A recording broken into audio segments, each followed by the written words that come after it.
ಇವತ್ತಿನ ನಮ್ಮ ಕೇಂದ್ರದಲ್ಲಿ ಈ BJP ಮೋದಿ ಸರ್ಕಾರ ಬಂದ ಮೇಲೆ ನಮ್ಮ ಬಡವರಿಗೆ ಯಾವುದೇ ರೀತಿಯಲ್ಲಿ ಅನುಕೂಲ ಆಗದೆ ಇರೋ ಹಂಗೆ ನಡ್ಕೊಳ್ತಾ ಇದ್ದಾರೆ. ಅವ್ರು ಏನಿದ್ರು ಈ ನಮ್ಮ ಅದಾನಿ ಅಂಬಾನಿ ಅಂತ ಬಂಡವಾಳಶಾಹಿಗಳಿಗೆ ನೆರವಾಗುವಂಥ ಪಾಲಿಸಿಗಳು ಅಂಥ ಒಂದು ನಿರ್ಧಾರಗಳನ್ನೇ ತಗೊಳ್ತಾ ಇದ್ದಾರೆ.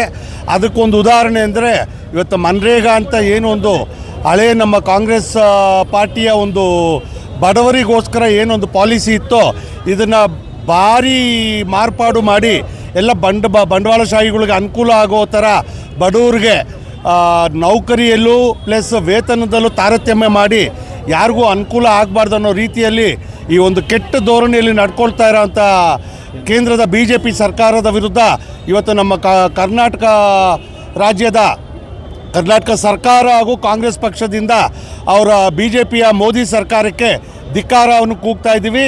ಎಲ್ಲರ ಸಹಕಾರ ಇರಬೇಕು ಅಂತ ಹೇಳ್ತಾ ಇದ್ದೀವಿ. ಬಡವರ ವಿರುದ್ಧ ಇರುವಂಥ ಮೋದಿ ಕೇಂದ್ರ ಸರ್ಕಾರ ತೊಲಗಬೇಕು ಅನ್ನೋದೇ ನಮ್ಮೆಲ್ಲರ ಆಶಯ.